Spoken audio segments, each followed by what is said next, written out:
Samahan niyo po kami sa programa namin na 30 minutes sa pagbibigay sa inyo ng mga iba't ibang putahe. Dito pa rin, where we fill not only our tummies but also our spirits. But before that, let me share with you a verse in the Bible. In Isaiah 40:29, it says, He gives strength to the weary and increases the power of the weak. Food and Soul! Alam mo, Myrel, alam mo ba yung pakiramdam na nagbibigay ka? Diba sarap? Oo naman. Oo, hindi lang dun sa mga tao na kakilala mo, o di kaya malapit sa'yo, o kamag-anak mo. Pagka nakapagbigay ka ng hindi mo, yung bang... Hindi mo iniisip. Oo. Yung selfless. Oo, yung instant, kumbaga na yes, tinatawag. Iba yung pakiramdam. Oo naman. Tinuruan naman tayo ng Diyos yan na maging ganon. Dahil, I remember a story, yung si Elijah and the widow, di ba? Yung widow, halos wala na talaga siyang maihanda. Last na yun at mamamatay na sila.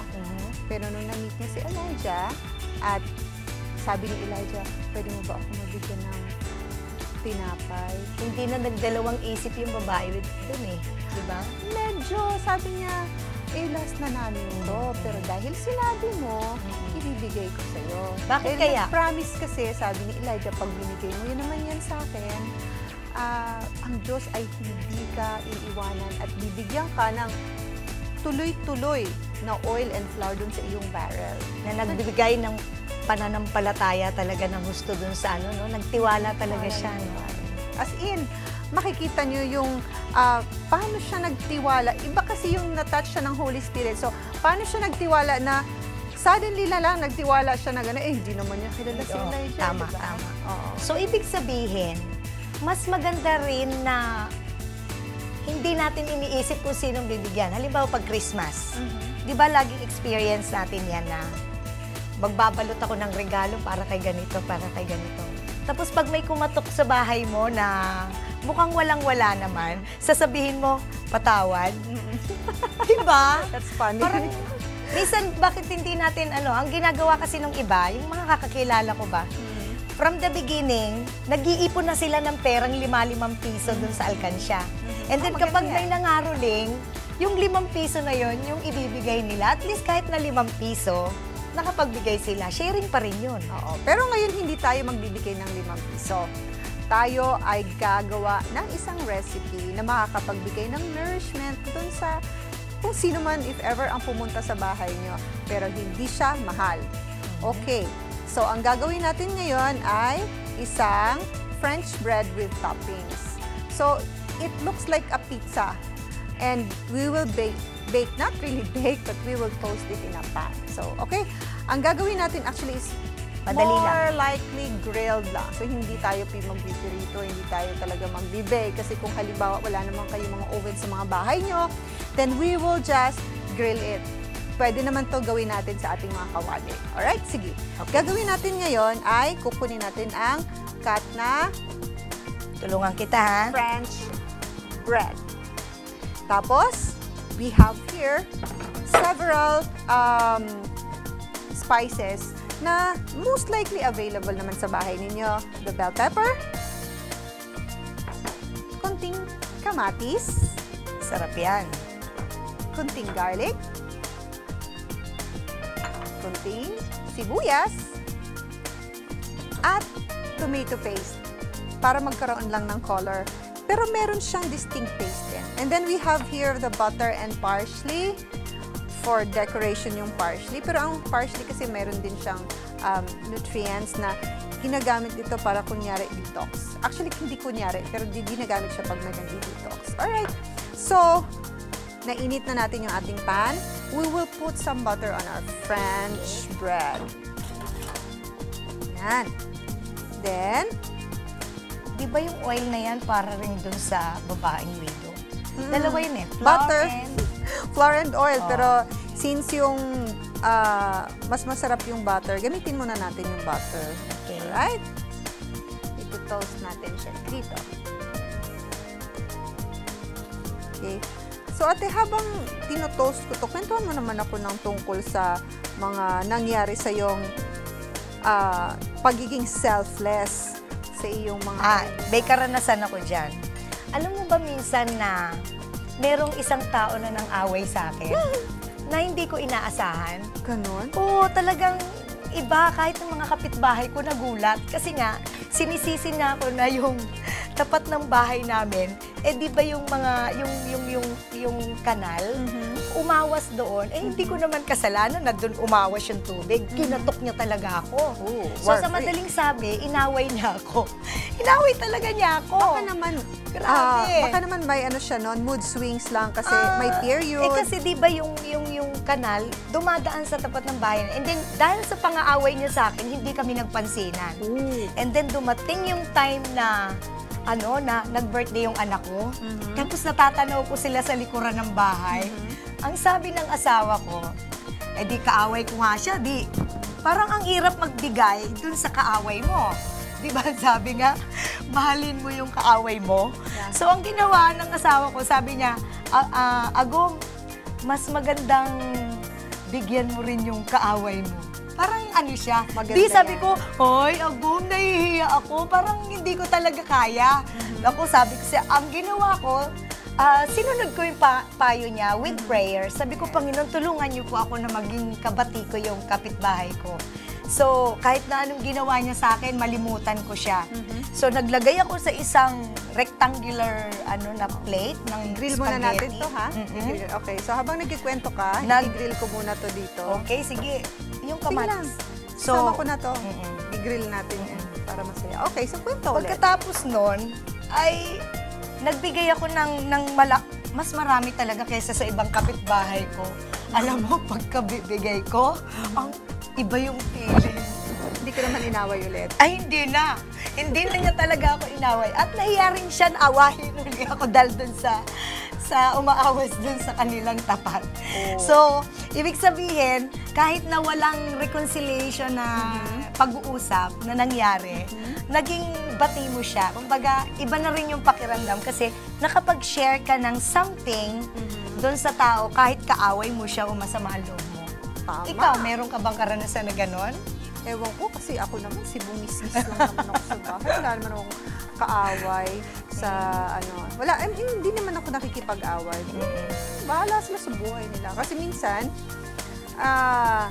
I just want to be at peace. Alam mo yun, when you're at peace with everyone, di ba masaya ang pakiramdam? Kaya nga ang sarap ng pakiramdam nung matapos kong ibigay sa kanya yung niluto ko. Okay? Ako, I love my neighbors. Lalagyan na natin ito ng tomato paste. Okay. Hindi naman siya mainit, so pwede mong lang. Alright. Ate, can you help So, me ibig sabihin, hold up tomato paste? Ibig sabihin, hindi kailangan magkaroon ka ng oven bago ka makagawa ng pizza. Of course! Oo, ayan. So, ano pa ba yung mga story sa Bible about selflessness? Marami, si Dorcas, selfless. Isa pa yun. Naglilingkod siya, nagkikare siya sa ibang tao. Yes. Nang walang hinihintay na kapalit. Correct. Okay. Yung ano doon. I think I need a sugar. Can you help me? Sugar and a little salt? Yan. Meron dyang i-drizzle ko lang siya para lang may taste na konti.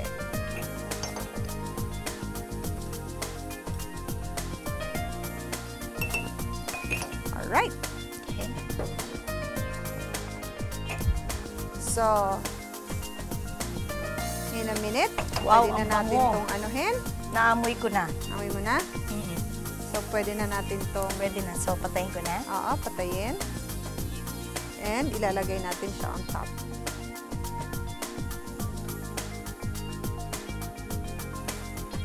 Then So, hindi we can- kailangan melted ang cheese pagkalagay mo. Not necessarily. Kasi minsan sa mga bahay-bahay natin, hindi naman sila bumibili ng yung mga cheese na like mozzarella. Oo. Mahal yun. Nag-melt. Mahal kasi yun. Then we will top it with cheese. Yan. Yung parsley, itatop natin to add more colors. Diba? Cute siya. Then ipi-plate na natin siya in a while. Alright. So mga kaibigan, here is our French bread with toppings. For a recap of our recipe, please watch this.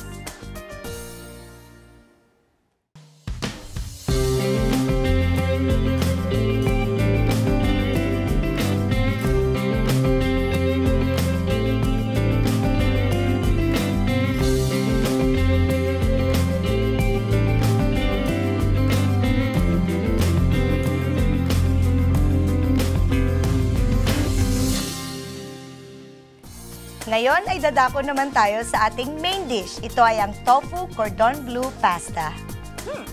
Mukhang magandang pakinggan niya. Oh, sige, i-introduce natin sa kanila yung ating mga ingredients. Ang pinaka-main ingredients natin is ang ating tofu. I-grill natin siya. Bida. Okay, ang bida ngayong umaga. And then we have our cherry tomatoes. And then we have our cheese. Ano ba to? Ito ba yung mozzarella? No, that is an ordinary cheese only para lahat ay masundan nila yung ating recipe. Okay. And then we have our cashew nuts. Iga-ground lang natin ng konti. And then we have our mushroom seasoning. Okay? That will serve to add flavor doon sa ating luluto. And then we have our small amount of soy sauce. And we have our garlic. Okay, so start tayo. Okay, so iinitin na natin to ating griller. Okay. And then, pakigawa mo naman ako ng... Lagyan natin ng salt and pepper. Yes. And then, para siyang packet, no? Lalagyan natin siya ng cheese sa loob and also the basil. Okay, to add flavor. Sige, utusan niyo lang po ako. Di O naman. isang masunurin. And then, habang iniintay natin na matapos ni Mama Iril yung ating tofu, ay kukunin ko na yung pan natin para i-ano natin yung sauce. Alright. Alam niyo po ba yung combination ng basil and cheese is a very tasty combination kasi usually ito ay ginagamit sa pesto pasta. So, yan, habang nilalagyan namin ng basil, kami ay magkikwento sa inyo ng tungkol sa pesto pasta. Siguro kung si Elijah ay binigyan ng pesto, siguro sobra talagang tuwa niya. Ay, gutom na gutom kaya siya nung panahon yun. Diba? Even water, wala yata siya mainom nun eh. Meron naman siguro. Di ba dumating sa time na patuyot na yung kaya siya inutusan ng Panginoon na Bumaba na. Oo, lumabas na sa kanyang pinagtataguan. But I guess the Lord won't allow Elijah to be Oh, thirsty. totoo yan. Oh. He's From the the spring beginning of living water. Right? Okay, so I think we will drizzle this with olive oil, right? Oh, yeah. Okay. Before we grill. So, ako na lang mag-grill. Okay. Sige. Is that okay? Habang ginigisa mo yung mga ingredients for the sauce. Right? Init na. Inaan ko pa para hindi mabigla. Okay, so you can start sauteing now those ingredients for the sauce. Okay, so naglagay po ako ng konting small amount of oil only. And then I'll add the garlic.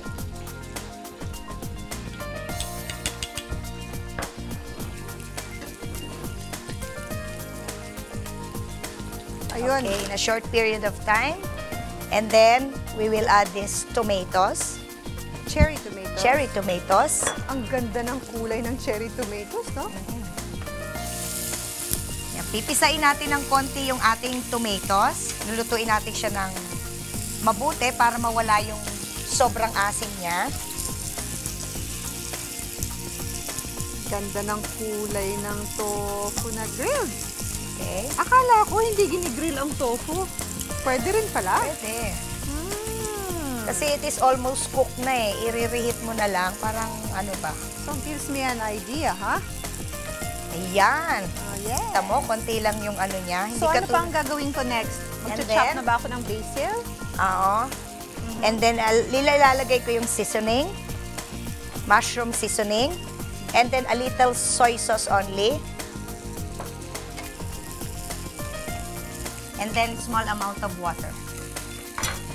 Habang china-chop ko naman ng basil, siguro maganda to. Hayaan lang natin yung tofu na mag-grill on the other side para maging mas maganda yung kulay niya. Pag ni-plate natin, so there's the color of little black and red, then green. Para na naman tayong Christmas. Alright, so we have prepared already the spaghetti noodles, and then I will just put the tofu. Wow, look at this! Perfect!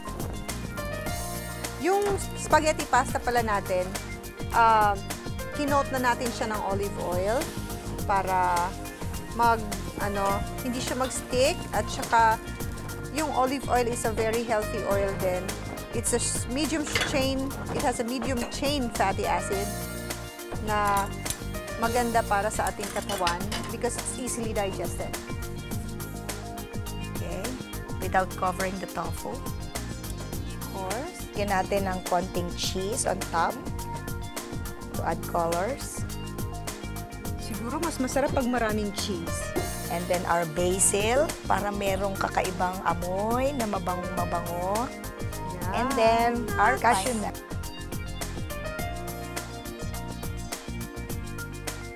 Here's our main course, the Tofu cordon bleu pasta. And for the recap of our recipe, please watch this.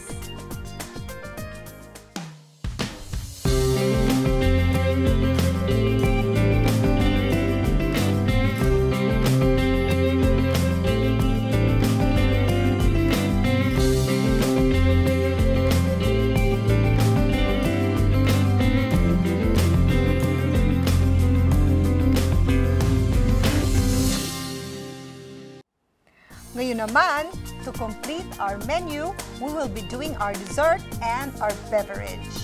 Ngayon, ang gagawin natin is the mini challah. It's actually sort of a Jewish bread na medyo matamis-tamis siya that we used to serve during Sabbath. The reason why we're doing this is because we want to show you kung paano ginagawa ng mga Jewish woman ang kanilang mga breads na parang kagaya nga nung time ni Elijah. So, okay, ate, we'll be doing our mini challah. But this challah, we'll not be baking it, but instead we'll be frying na parang donut. Okay? So, medyo babaguhin natin yung style ng pagluto. Now, for our ingredients, we will be using flour. Actually, the recipe here is like 1 kilo of flour. Pero for the purposes of demonstration, we'll be using just more than a cup of flour. And then eggs, beaten. We have a little oil, salt, milk, condensed milk, so that we won't be putting too much sugar. And then we have the instant yeast para mag-rise. Here. What we will do is we will add the instant yeast in our flour. Okay, about a teaspoon, and we will mix it. Bakit yung iba, pag nagpapano sila ng yeast, nilalagay pa sa isang basong tubig na lukewarm? Okay. And then they will put sugar.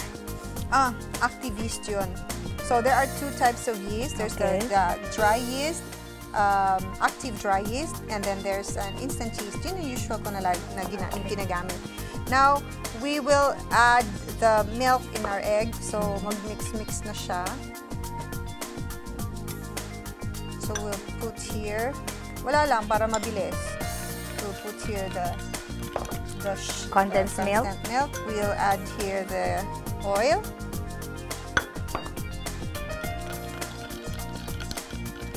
And little salt. I will be putting a little water. Meron akong little water dito.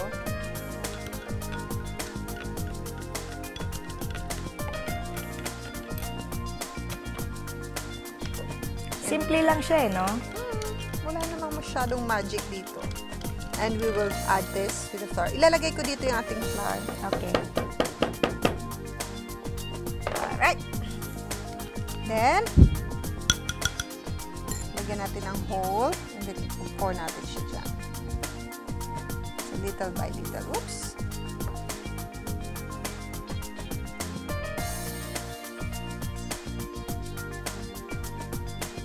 And now we're done with our small dough. And this has already raised for 30 minutes.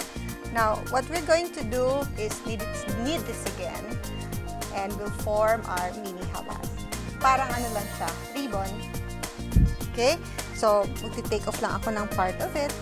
And then, i-knead natin ng maliliit. Para maging,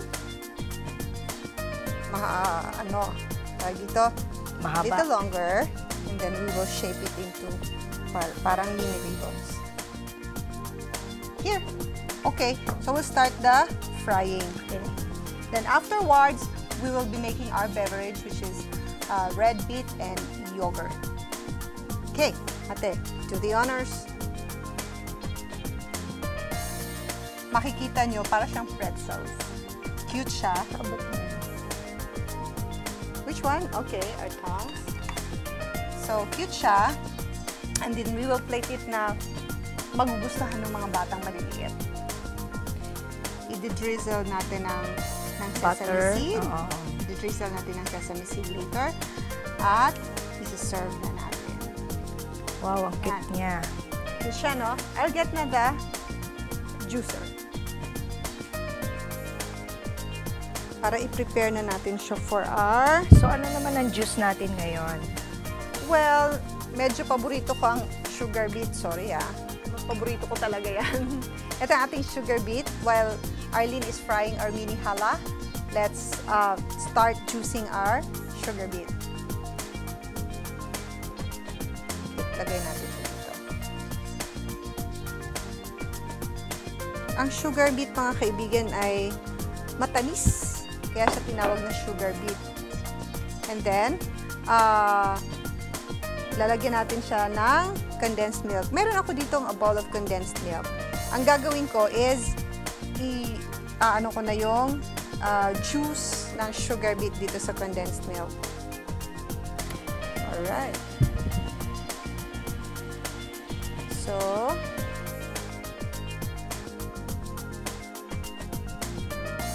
and now we're finished juicing our sugar beets. We will first plate our challah. Wow! Ang cute naman yan, ate. You want to try? Parang siyang pretzels. Mukha nga masarap. Oo. Yung, di ba, sa mga malls, may nagbibenta dyan ng pretzels. Uy, mahal Mahal. Pero akala mo, mamahalin nga naman talaga yung ingredients. Ganyan lang siya. Pina-fry. Yan. So, wow. Ganda. Okay. Ha? So, lagay muna natin siya dito while we mix our yogurt with our red sugar beet. So, lagay natin yung yogurt natin dito.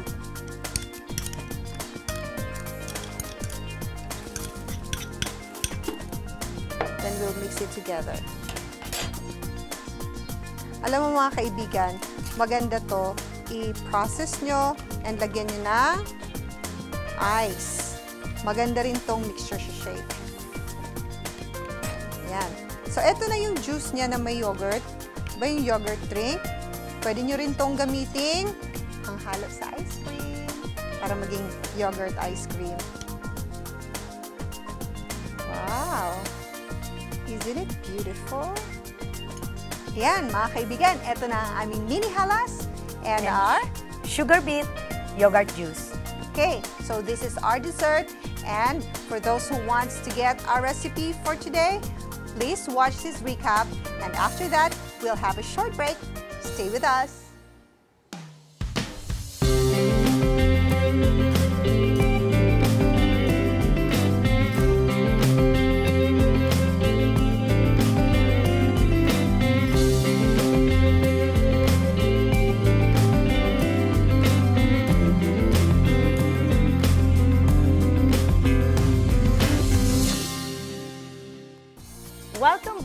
Food and Soul. Oras na para tikman natin ang ating mga niluto.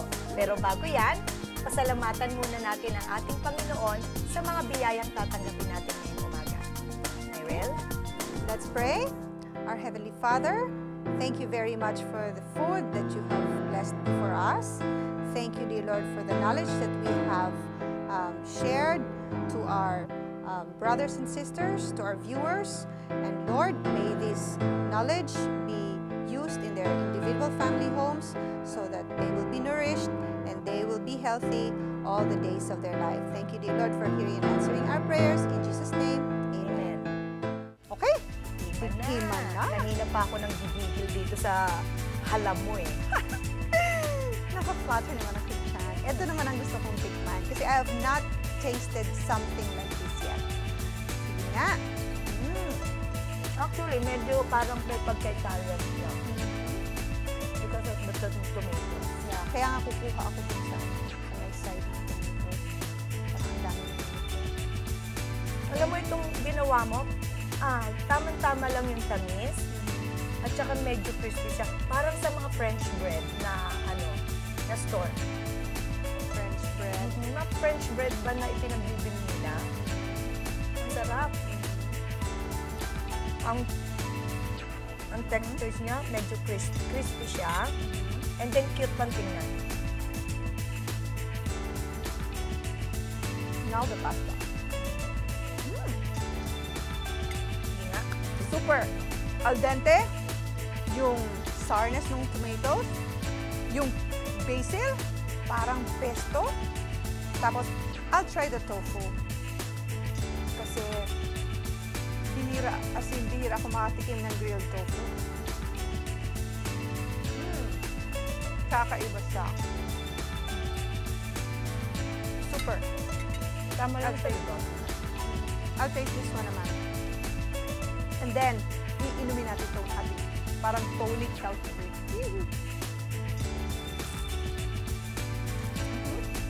Okay.